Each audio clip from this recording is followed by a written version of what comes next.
Hey guys, welcome to Alienation. If you are new here, my name is Megan and every single Sunday I sit down and talk about some form of weird and not so wonderful topic that really interests me, and today I'm excited. So today we're going to be talking about the mysterious folklore legend of the Bell Witch haunting, which is actually a story from over 200 years ago. I am really interested in this topic. Anything witch related, I'm down for. Anything spooky, haunting, I love it. And this is a story that I just could not wait to cover, so I'm gonna get straight into it. So it is a folklore legend, like I said, from the southern states of the US, so take everything that I do say today with a pinch of salt, because we don't actually know if there's any 100% solid truth, fact or proof to this, so who knows? So this story all takes place back in the 19th century, and it is all centered around the Bell family, hence the Bell Witch haunting. And it actually happened between the years 1817 and 1821, so quite a long time ago now. And one of the main people in this story is John Bell, and he was a farmer who lived in North Carolina, and he married his wife Lucy Williams in 1782. However, in 1804, the couple, along with the children that they already had at the time, chose to move to Red River, Tennessee, which is an absolutely gorgeous area.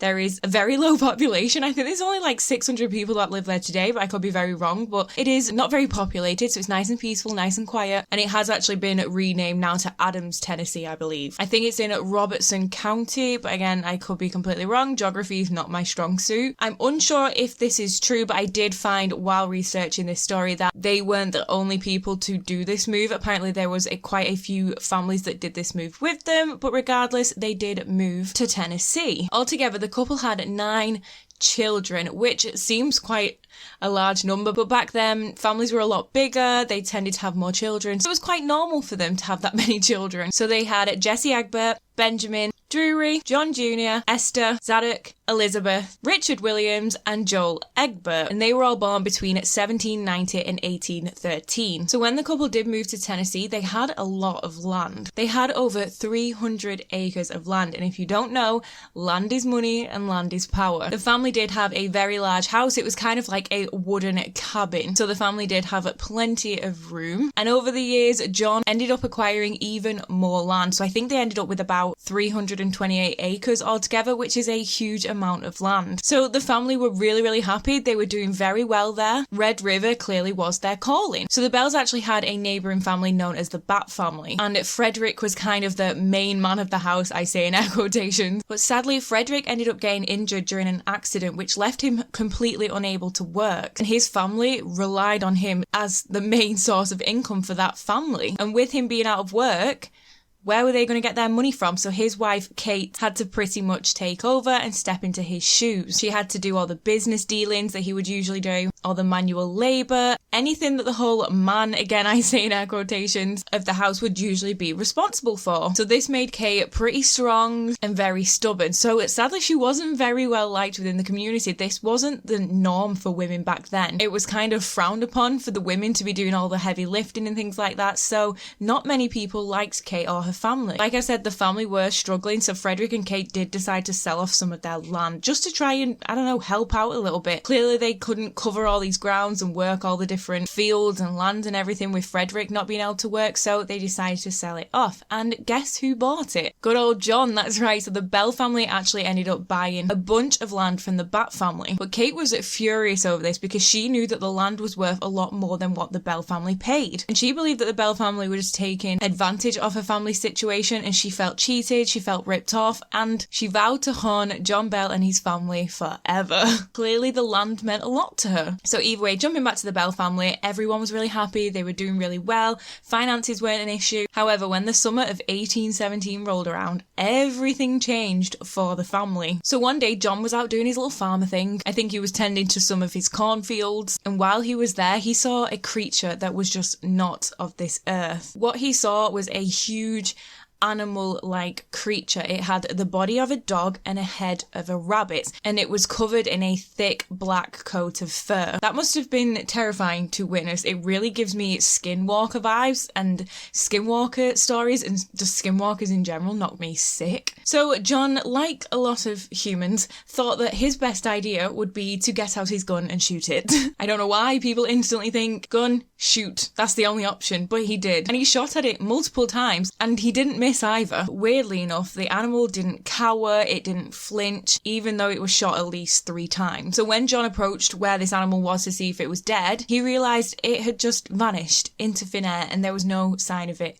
anywhere. And he knew full well he did not hallucinate, he did not make this creature up, but it had just disappeared. John did choose not to tell anyone, including his wife, about his encounter with this weird creature. I'm not sure if it was to not worry her or simply because he didn't want to be labelled as insane. So he did choose to keep this to himself. However, after dinner that night, the family started to hear some really, really unsettling noises around the home. And after hearing these noises, he did choose to tell his wife what he had seen. So they were hearing banging noises, they were hearing slapping noises, beating sounds, all on the outside walls of their house. So remember, like I said, it was a huge log wood cabin. If you picture what knocking on wood sounds like, picture banging from every direction of your home, it would have been pretty loud and very unsettling. So the noises continued, there was more bangs, and then they started to hear sounds like chains rattling. So being the curious people they are and whatnot, John and a few of his sons headed outside to check it out and see what on earth was going on out there. Could it have been animals? Maybe the weather? It could have been a storm brewing? Maybe a person playing a prank? It had to be something. But when they went outside, it was silent. There wasn't a trace of anyone or anything out there. So as time went on, these sorts of encounters and sounds kept happening, and they were getting worse and worse. The bangs were getting louder and more frequent, and some of the noises even started to evolve into whispers that could be heard all over the house. As expected, the children were terrified, and they started to get woken up in the middle of night by the sounds of animals and what they presumed were rats scurrying around the room, and they'd also awake to the sounds of scratching and gnawing on their bed frames and their furniture. That is not what you want to be waking up to in the middle of the night. The children also started to see a bunch of really bizarre animals around the house too. Apparently one of John's sons saw a bird that was bigger than any other type of bird he'd ever seen before, and it just had really bizarre features. There was just something not quite right about it. So as the family did have quite a lot of money, a lot of land, they also had a lot of staff and slaves that worked on the property too. Again, this was pretty normal for the time, and a bunch of their staff also encountered a load of bizarre, weird, twisted and warped animals on the Bell's property. So it wasn't just the family that was experiencing this, it was sort of anyone that was around the Bell property or worked on the land. It was very, very spooky, and things were escalating pretty bad. It just seemed to be pure chaos going down at night time, and the noises continued to get worse. They started to hear doors slamming, scratches and scrapes that were very, very loud, and at times it even sounded like there was a pack of wild animals savaging each other outside. So overall, it wasn't a pleasant place to live for the family. And not long after that, the children started to experience some even more terrifying things. They began complaining of having their bed sheets pulled off them at night, so when they had their duvets pulled right up, they were ripped away from them, their pillows were tossed across the room, and this was all done by some form of invisible entity. They had no idea what was there, they couldn't see anything apart from their belongings getting thrown across the room. No thank you, that just sounds disgusting. The whispering also continued. It was really faint at the start, but it did again start to become more clearer. Eventually the family started hearing things like an old woman singing hymns, there was the sound of someone gulping, heavy breathing, all those really creepy things that you do not want to be hearing when there isn't another physical presence right there that you know. It was just overall very weird and very creepy. So going back to the children, they started to get targeted even more. They would feel fingers being ran through their hair, they would feel their hair being pulled, they'd get slapped all over their body, and they would even get scratched all over their body too. And sadly, their youngest daughter, Betsy, seemed to be one of the worst off victims. She experienced a lot of brutal attacks while living in the house from this weird unknown presence. She'd be left with handprints and welts all over her body, and it would even do things like pin her down in bed and tie her hair to her own bed frame so she couldn't move. So obviously all of this was happening during a time where everyone was really religious. People were very, very quick to deem someone as mentally insane, and the likes of the Salem witch trials had already happened at this point. So anything that wasn't considered to be normal, again I say in air quotations, could be a huge threat to a family, and it could become very dangerous if this sort of thing became public knowledge. So John did ask his family to keep all of these occurrences a secret, pretty much until they could figure out what was going on, but when it all became too much, he chose to confide in his neighbour and close friend James Johnson. James and his wife, I don't know her name, so Mrs. Johnston, decided to investigate and actually chose to stay over in the Bell house for one night. And when the night came, they started to witness all of the crazy shit that the Bell family had been putting up with. All of the terrifying sounds were heard, their bed covers were ripped away from them, their hair was pulled, James was slapped. So eventually James jumped out of the bed and he yelled, "In the name of the Lord, who are you and what do you want?" And obviously he got no response. So the next morning, James explained to the Bell's family that the culprit was likely an evil spirit, the kind that the Bible talks about. And he did beg John to go and get help from the church. This was something he had already suggested and recommended beforehand, but John wasn't keen about that whole idea, like we mentioned, but this time John did agree to go to the church to get some help. So he chose to speak to one of the preachers there, and this person did promise to keep this all quiet, keep it a secret.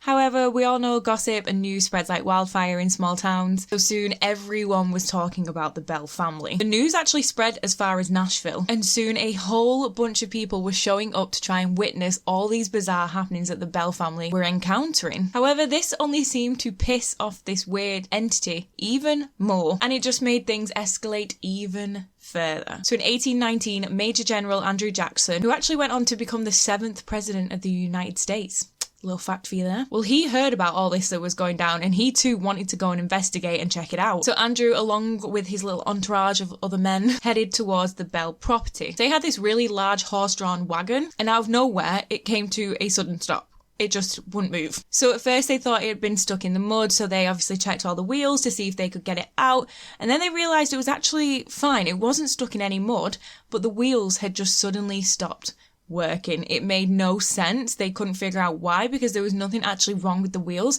They just wouldn't turn, no matter what they did. And this is when Andrew shouted, "By the eternal, boys, that must be the Bell Witch." And after he shouted this, the group then heard a disembodied female voice which told the group that they were free to go on, they could proceed, and that she would be seeing them again later that evening. And then the wagon miraculously started moving again. The wheels were fine. So they carried on towards the Bell home. So as expected, while they were there, they were tormented and pretty much attacked by this apparent witch entity. They all encountered feelings of being beaten, struck by pins, kicked, yelled at, and overall they didn't have a very pleasant stay at the Bell Witch house. So after their experience, Andrew did proclaim, "I would rather fight the British at New Orleans than fight the Bell Witch." But anyway, more people were investigating this apparent witch, and on countless occasions she actually identified herself, and it had given itself a variety of names. However, one of those names did keep cropping up over and over again, and it turns out the spirit was actually identifying itself as Kate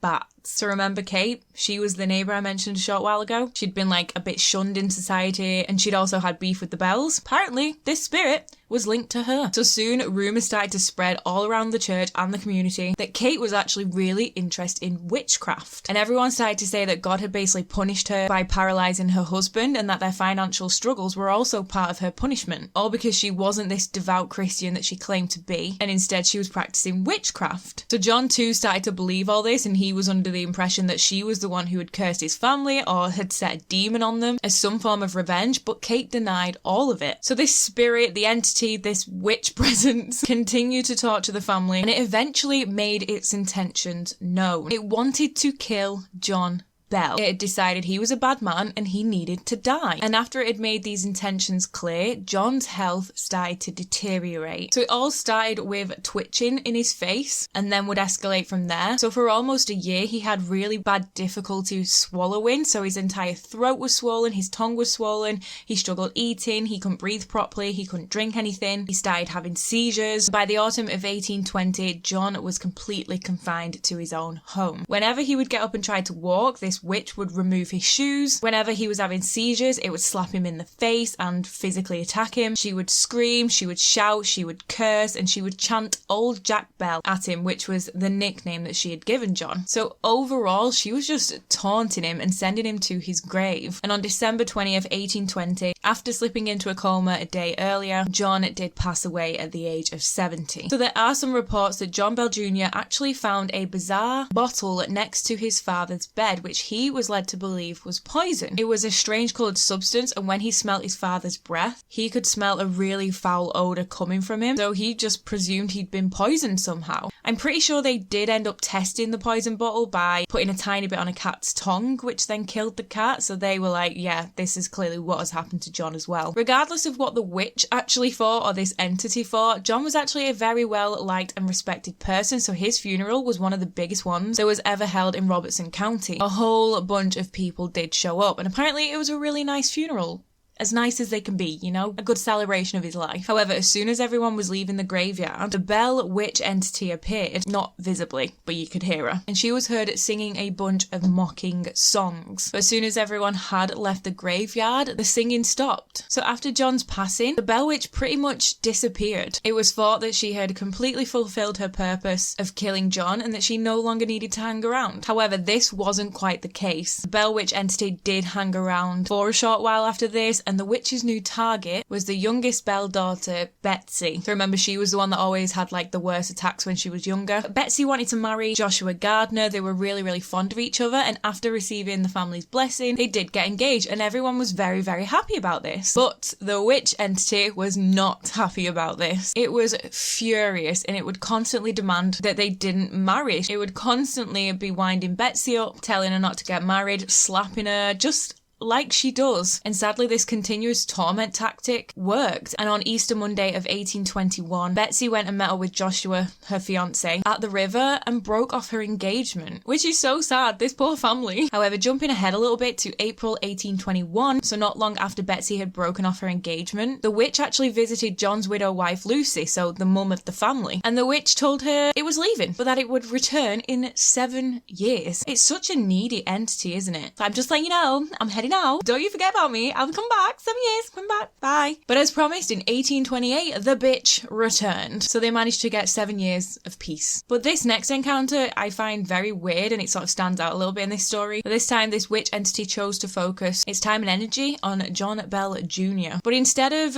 attacking him, tormenting him, and doing what it usually did, it just chose to discuss some really interesting topics with John, such as the origin of life, religion, society, war, and how there was a great need for a major spiritual awakening, which is very odd. Are they friends now? I'm confused. But either way, 3 weeks passed, the entity was doing a thing for 3 weeks, and then it said goodbye. Only this time it promised to visit John Bell's most direct descendant in 107 years' time. Very specific, isn't it? 7 years' time. 107 years' time.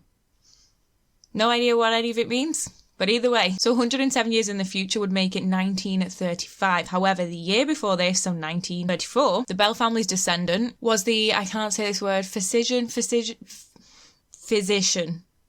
I really can't say this word. Sorry, dyslexic problems. Physician, fucking hell, and neurologist, Dr. Charles Bailey Bell. I think he was John's great-grandson. And either way, he actually published a book about the Bell Witch, and is led to believe that it was likely to raise awareness about her potentially returning. Sadly, we have no idea what happened, because Charles never published a follow-up for this 1934 book he'd published, and he died in 1945. So we don't know what happened. Did the Bell Witch return in 1935 as she'd promised? We have no idea. Some do say that she never came back and never returned, but many say that she never left the place to begin with and that she's still there to this day. And that's the story of the Bell Witch haunting. I hope you enjoyed it. It's super, super interesting. It's a really spooky story. I find it very fascinating. But what about you guys? Do you think it's just a hoax? Or do you think this actually happened? The amount of bizarre shit that's happened in history honestly wouldn't surprise me if it was real. Was Kate linked to it? I have no idea. But that is all for this week's episode. Thank you so much for joining me this week. If you're watching on YouTube, thank you so much for watching. Please give it a massive thumbs up, leave me a comment down below and subscribe if you are not. And if you are listening on podcast streaming services, thank you so much to you guys as well. Please rate, review, share, do whatever you can to help spread the word.